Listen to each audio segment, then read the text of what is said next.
Assalamualaikum warahmatullahi wabarakatuh. Saya Teten Haryanto.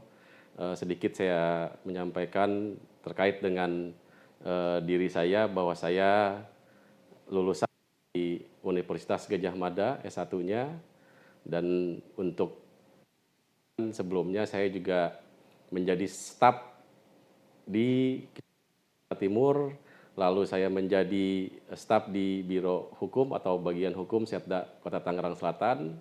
Setelah itu saya diberikan amanah untuk menjadi Sekretaris Kelurahan Babakan di tahun 2019 pas zamannya COVID, dan alhamdulillah di tahun 2022 saya diberikan amanah lagi sebagai Lurah Babakan sampai dengan saat ini. Dari amanah yang diberikan oleh Wali Kota Tangerang Selatan saat itu Ibu Hajah Airin Rahmidiani, saya menjadi Lurah Babakan. Tentunya di wilayah Lurah Babakan, Kelurahan Babakan ini dinamika kultur dan budaya warga masyarakat di sini yang Kelurahan Babakan ini adalah salah satu penyangga dari bagian Kota Tangerang Selatan yang berbatasan langsung dengan Kabupaten Bogor. Untuk secara geografis, Kelurahan Babakan ini dihuni oleh 13.000 warga masyarakat, dan tentunya dengan jumlah 49 RT serta 9 RW, ini bukan merupakan amanah yang mudah tentunya. Yang ini merupakan amanah yang memang harus kita jalankan sesuai dengan apa yang diamanahkan oleh kita. Kalau untuk di Kelurahan Babakan ini, dinamika warga masyarakat ya sama seperti halnya dengan kelurahan atau kecamatan lain atau wilayah lain, bahwa Kelurahan Babakan ini adalah dulunya merupakan perubahan dari suatu desa menjadi kelurahan. Nah, ini dinamika-dinamika yang memang harus kita jaga secara bersama, harus kita lestarikan secara bersama terkait dengan apa kearifan lokal, apa budaya lokal yang memang harus kita jaga dan kita lestarikan. Di Babakan ini punya suatu keunggulan terkait dengan budaya-budaya rampak bedug. Nah, ini rampak bedug ini budaya Betawi, ya setengah Betawi, setengah Sunda, yang memang ini merupakan kearifan lokal yang memang harus kita jaga, karena di Kelurahan Babakan ini terkait dengan rampak bedug memiliki prestasi-prestasi baik dalam perlombaan apapun itu di tingkat kota, di tingkat provinsi, yang ini merupakan sesuatu yang harus kita lestarikan dan harus kita jaga. Dari informasi yang saya dapatkan di tahun 2023 waktu itu, Kementerian Hukum dan HAM Republik Indonesia melalui Kanwilkumham Provinsi Banten tahun 2023 saya mendapatkan informasi untuk para lurah atau kades mengikuti Pararegal Justice Award. Namun kesempatan saya alhamdulillah bisa mengikuti di tahun 2024. Tentunya Pararegal ini saya ikutin ada maksud dan motivasi tersendiri untuk apa sih sebetulnya PJA ini, apa sih sebetulnya isinya apa, bagaimana manfaatnya. Saya menggugah diri saya, wah ini harus ada motivasi terkait dengan kesempatan PJA ini. Akhirnya terkait dengan kaitan dengan amal yang saya emban di Kelurahan Babakan ini sebagai lurah, yang kebetulan tugas fungsi kita itu melakukan pelayanan terhadap masyarakat, dan apapun yang ada di kewilayahan ini, apapun yang berhubungan dengan pelayanan masyarakat dan lain-lain, ini adalah suatu pelayanan yang memang dilakukan semuanya berdasarkan dengan aturan, karena negara kita adalah negara hukum. Nah, PJA ini saya ambil, saya ikuti untuk apa? Untuk ya mengembangkan atau mendapat pengetahuan baru, ya kan, khususnya di bidang hukum. Untuk apa? Untuk coba mensinergikan atau memahami bahwa melakukan pelayanan terhadap masyarakat, semua ada aturan, melakukan permasalahan-permasalahan di kewilayahan ini semuanya tentunya bisa kita lakukan dengan cara-cara yang musyawarah, yang damai, dan ini adalah wadah yang baik kegiatan yang baik yang tentunya mungkin ya alhamdulillah Kementerian Hukum dan HAM ini mengakomodir ini. Tentunya selama ini juga bukan cuma saya lurah yang bingung dalam menghadapi masalah, bukan cuma saya sendiri yang bingung menghadapi hal-hal apa yang terjadi di masyarakat. Tentunya kades-kades lain, lurah-lurah lain juga berharap bahwa ini adalah suatu support yang memang harus kita ambil manfaat ini, harus kita ambil kesempatan ini untuk apa? Untuk kita coba melakukan pelayanan yang lebih baik untuk masyarakat. Tentunya di tahun 2024 kemarin alhamdulillah kami mendapatkan gelar NLP, non litigasi peacemaker. Nah, ini bukan suatu hal yang mudah begitu saja karena melalui tahapan-tahapan bagaimana calon peserta PJA itu untuk mengikuti sampai kami melakukan ya suatu pelatihan dan diklat semacam itu dengan diikuti kurang lebih waktu itu 1.000 tapi yang lulus hanya 300 orang dan saya salah satunya. Nah, ini kami sangat memahami bahwa apapun itu yang kita lakukan terkait dengan PJA ini dan apapun yang kami dapatkan gelar NLP ini adalah bukan suatu hal yang didapatkan begitu saja.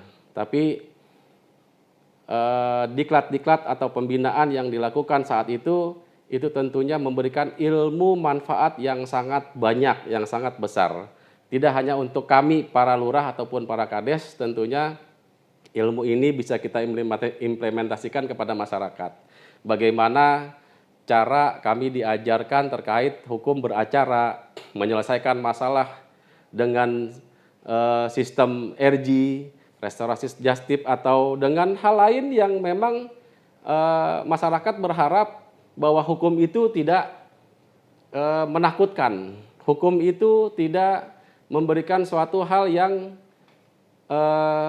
salah atau benar. Nah, dalam hal ini dengan kami dididik atau kami dilakukan pembinaan melalui PJA, lalu kami mendapatkan gelar, ini adalah ilmu-ilmu baru di bidang hukum, bagaimana intinya amanah yang diberikan kepada kita semua oleh negara, oleh pimpinan, oleh masyarakat untuk menjaga kondusivitas bahwa semua ini adalah pelayanan dan kehidupan yang memang sudah diatur oleh aturan undang-undang. Terkait dengan permasalahan, dinamika yang ada di wilayah ini, tentunya sebelum saya juga mendapatkan gelar NLP, kami pernah melakukan suatu musyawarah atau pernah melakukan menyelesaikanlah masalah-masalah yang kebetulan memang di kelurahan kami ini, di kelurahan saya ini, di kelurahan Babakan ini, itu terkait dengan pertanahan.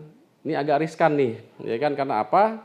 Yang namanya tanah, harga udah mahal, apalagi di Kota Tangerang Selatan. Nah, ini muncul persoalan-persoalan baru yang memang kami, apalagi itu tanahnya masih girik, betul-betul harus kami cermati. Ini suatu daerah yang sedang berkembang di Kota Tangerang Selatan ini, khususnya di mengenai pembangunan infrastruktur, banyaknya properti pengembang pihak swasta yang masuk ke kami, jadi akhirnya eksesnya adalah terkait dengan bagaimana persoalan-persoalan tanah ini muncul.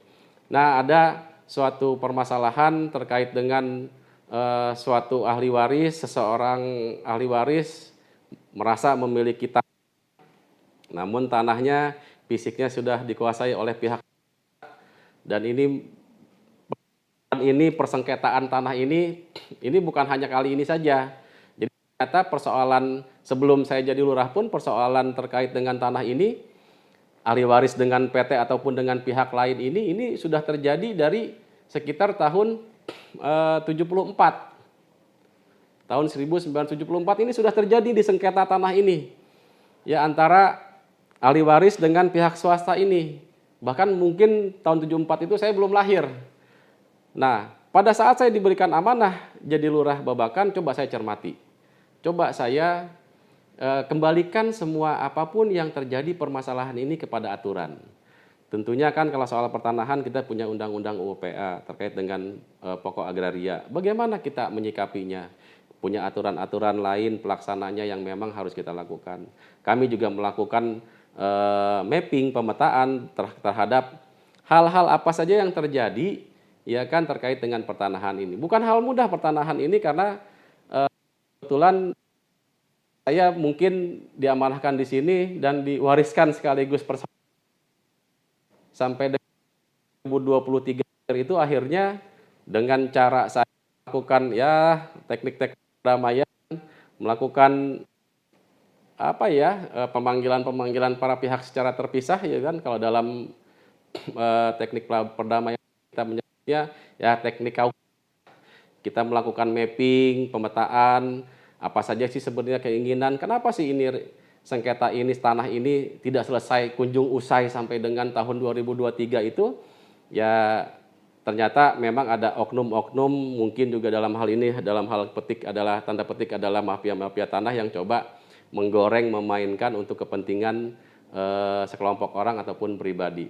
Di tahun 2023 itu ternyata saya dari data yang saya punya di Kelurahan Babakan ini terkait dengan pertanahan, tidak terlepas dari apapun itu yang namanya pertanahan, kita punya dasar, kita punya pembuktian terhadap tanah-tanah yang ada di wilayah kita. Nah itu yang saya jadikan patokan. Jadi informasi-informasi baik by data, arsip dan lain-lain, termasuk informasi-informasi dari orang ataupun dari seseorang yang dulu memang dalam peristiwa dia memiliki atau mengetahui historinya, ya saya melakukan silaturahmi, saya melakukan ya diskusi, sharing bagaimana untuk persoalan ini.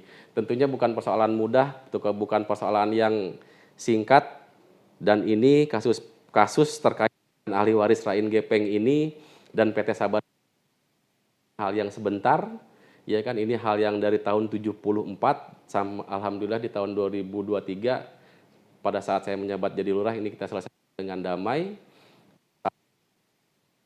Dan terkait dengan gugatan pidana dan dilakukan dengan damai dan selesai. Nah ini merupakan suatu memang yang betul-betul saya cermati terkait dengan pertanahan ini. Kenapa? Karena tadi itu menjaga kondusivitas wilayah itu bukan hanya bagaimana masyarakat kita tidur dengan nyenyak, bagaimana masyarakat kita melakukan kegiatan dengan aman, tapi bagaimana menjaga wilayah kita itu agar investor dengan suatu wilayah yang ingin berkembang ini mereka juga nyaman. Jadi kami berpesan juga kepada masyarakat, urusan tanah itu bukan katanya-katanya, urusan tanah itu ada datanya. Urusan tanah itu apapun apabila ada sengketa, pasti yang sengketa itu bukan tanahnya, bukan fisiknya. Yang sengketa itu adalah administrasinya. Nah, selama administrasi ini ada ketentuan, ada aturan yang kita pakai, yang kita jaga, yang kita gunakan, nah itulah ketentuan itu.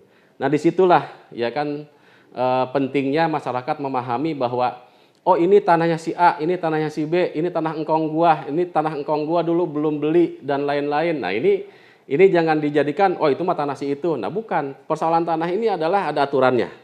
Persoalan ini ada suatu hal yang memang harus kita pahami secara administratif.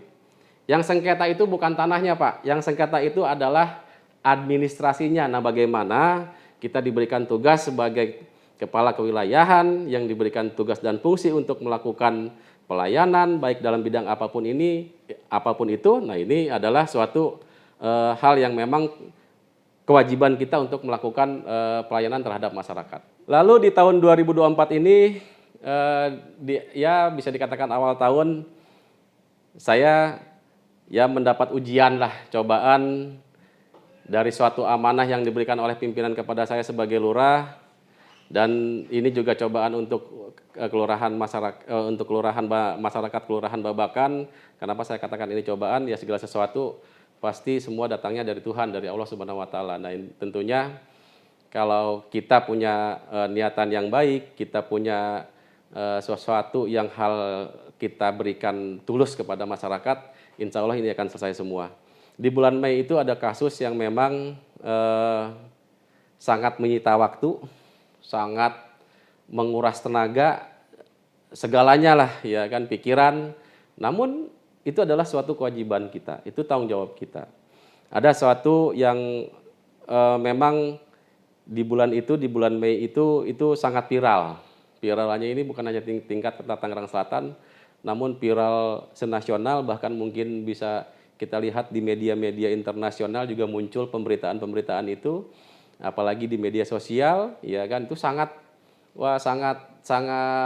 booming sekali itu terkait dengan adanya dugaan permasalahan kasus yang mahasiswa Unpam sedang berdoa rosario itu dibubarkan. Nah, sebetulnya oleh oknum seseorang ketua RT. Nah, kebetulan itu di wilayah Kelurahan Babakan, Kecamatan Setu, Kota Tangerang Selatan, dan ada di wilayah saya. Nah, ini pembelajaran suatu cerita kepada seluruh ketua RT, ketua RW juga, apapun itu yang dilakukan, apapun itu tindakan kita terhadap tugas kita di kewilayahan, ya tentunya harus selalu melakukan koordinasi dengan aparat penegak hukum. Nah, terkait dengan kasus pembubaran yang diduga melakukan pembubaran mahasiswa yang sedang doa rosario itu, akhirnya coba saya selaku kewilayahan dan selaku pengemban amanah yang bertanggung jawab di kewilayahan, coba kita cari bagaimana agar sesuatu ini bisa diselesaikan dengan musyawarah mufakat. Mahasiswa ini atau yang diduga mahasiswa yang diusir ini itu melakukan laporan polisi ke Polres Tangerang Selatan. Ini pada saat kejadian tanggal 5 malam Senin itu, hari Senin malamnya itu langsung laporan nih ke polisi, ke Polres, bahwa terkait adanya pengusiran mahasiswa yang sedang doa rosario, sekaligus ada bahasa pembacokan, ada bahasa lain-lain lah, ya kan, artinya ini tindakan pidana gitu. Laporan ke Polres Tangerang Selatan selang 3-4 hari ada dugaan oknum tersangka 4 orang, yang satu adalah salah satu ketua RT di lingkungan kami, yang 3-nya masyarakat warga biasa, yang mungkin Bapak Ibu sudah melihat di medsos manapun itu, ditetapkanlah 4 orang warga kami sebagai tersangka. Namun akhirnya dengan usaha kami, dengan ikhtiar kami, saya selaku lurah coba melakukan musyawarah, melakukan mediasi, melakukan cooling system, melakukan hal apapun itu yang sedang viral itu agar tidak berkembang kemana-mana. Kenapa tidak jangan berkembang kemana-mana? Ini adalah tugas kita, kewajiban kita untuk menjaga kondisivitas. Apalagi ini kasusnya yang ya bisa dikatakan yang sangat membahayakan kita, apalagi terkait dengan agama ataupun suku dan ras. Nah, tahapan-tahapan kenapa ini bisa kita selesaikan dengan baik, dengan musyawarah, dengan mufakat damai, tentunya bukan waktu yang sebentar juga, karena warga saya waktu itu sudah ditetapkan menjadi tersangka. Saya melakukan komunikasi, melakukan silaturahmi. Kebetulan di Tangerang Selatan ini ada sekelompok orang yang namanya itu adalah Petir, Persaudaraan Timur Raya. Di dalam organisasi Petir ini warga saudara kita dari bagian timur Indonesia Timur itu berkumpul lah, artinya memiliki wadah lah yang dinamai Petir di Tangerang Selatan ini dari 22 provinsi. Coba saya lakukan komunikasi melalui rekan, melalui kawan, coba saya lakukan silaturahmi ke sana, memberikan pengertian, menjelaskan apa yang sebetulnya terjadi saat itu, kejadian itu di TKP gitu kan, di tempat kejadian. Dan akhirnya karena niat kita baik, karena niat kita sama-sama anak bangsa, kita sama-sama menjunjung tinggi Bhinneka Tunggal Ika, kita sama-sama bersaudara, apapun itu agamanya, apapun itu sukunya, kita adalah anak bangsa. Dari pengertian penjelasan yang kita sampaikan kepada saudara-saudara kita di sekelompok Indonesia Timur Raya itu, akhirnya kami diterima lah, itu kan diterima dengan baik, diterima dengan persaudaraan yang sangat tinggi, dan kebetulan memang yang melakukan laporan ke Polres ini adalah saudara-saudara dari Timur Raya juga, mahasiswa-mahasiswa Unpam yang memang asalnya dari NTT, dari Indonesia Timur. Terjalinlah komunikasi, terjalinlah suatu persaudaraan, kekeluargaan yang baik, dan ini menjadi suatu hikmah yang baik, dan kami pun menceritakan apa adanya dari berbagai pihak, baik pihak pelapor maupun pihak tersangka dengan keluarganya, walaupun baik dengan organisasi petirnya, ya kita jalin dengan komunikasi dengan aparat penegak hukum, yang akhirnya dengan cerita yang ada, dengan peristiwa hukum yang terjadi, kami sampaikan apa adanya, dan alhamdulillah selang 39 hari kita berjalan dari kejadian itu, alhamdulillah warga kami itu 4 orang bisa dibebaskan tanpa syarat, bisa berdamai dengan pelapor, bisa bersepakat dengan pelapor dan keluarganya, dan hal-hal atau teknik-teknik upaya-upaya RG ini ya kan kami lakukan, dan alhamdulillah berhasil. Berhasilnya kenapa? Satu kata, bahwa kita anak bangsa, bahwa kita adalah menjunjung Bhinneka Tunggal Ika, dan kita adalah semua saudara. Hanya hal itu, hal besar apapun itu, kalau duduk bersama, dipahami secara sama-sama, dan dilakukan bersama-sama, akan selesai dengan musyawarah dan damai. Gelar NLP yang saya dapatkan di PJA kemarin itu, ini membawa keberkahan, membawa manfaat untuk saya. Tentunya kita perlu garis bawahi kepada rekan-rekan lurah dan rekan-rekan kepala desa bahwa upaya restorasi justice itu adalah upaya yang memang diperbolehkan oleh aturan, oleh perundang-undangan. Nah, ini tentunya bukan tidak ada maksud dan tujuan. Kenapa ada RG? Kenapa ada hal yang harus disepakati, hal yang harus didamaikan? Nah, ini adalah bagian suatu upaya hukum yang memang negara kita, negara hukum, memberikan kelonggaran nih, keleluasaan. Dalam hal ini keleluasaan artinya apa? Contoh misalnya kepala desa, kepala lurah misalnya punya permasalahan dengan dinamika yang berbeda, persoalan hukum yang berbeda di wilayah masing-masing, tentunya hal apapun itu selama kita bisa duduk bareng, musyawarah, mufakat, sepakat, berdamai, nah ini akan meringankan apa? Meringankan tugas-tugas aparat penegak hukum, ya kan, untuk melakukan proses suatu hukum. Hukum itu bukan tidak mengenal hati nurani, Pak. Hukum itu mengenal hati nurani. Hukum itu mengenal perdamaian. Hukum itu mengajarkan kita untuk mencari solusi yang baik. Nah, ini upaya RG ini yang tentunya diwadahi oleh peraturan perundang-undangan ini coba kita manfaatkan gitu kan. Kenapa? Kenapa kita manfaatkan? Ini tugas kita sebagai pemimpin wilayah.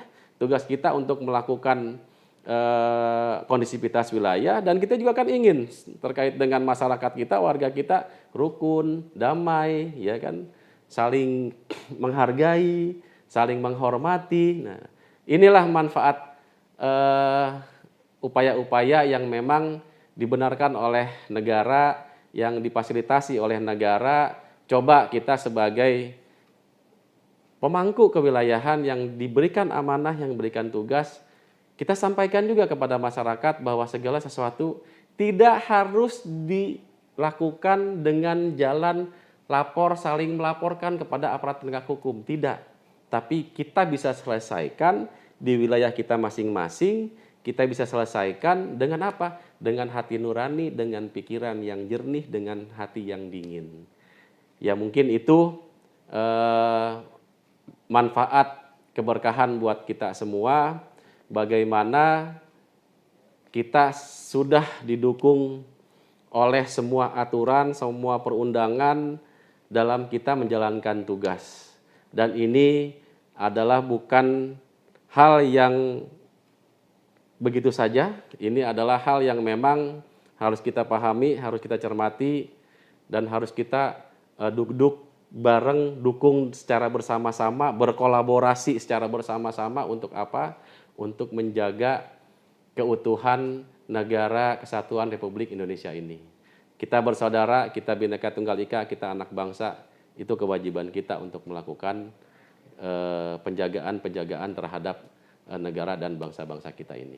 Demikian cerita singkat sedikit, semoga ini menjadi pengalaman untuk saya pribadi dan untuk rekan-rekan, menjadi suatu cerita ilmu, mungkin pengalaman yang bermanfaat untuk kita semua. Terima kasih.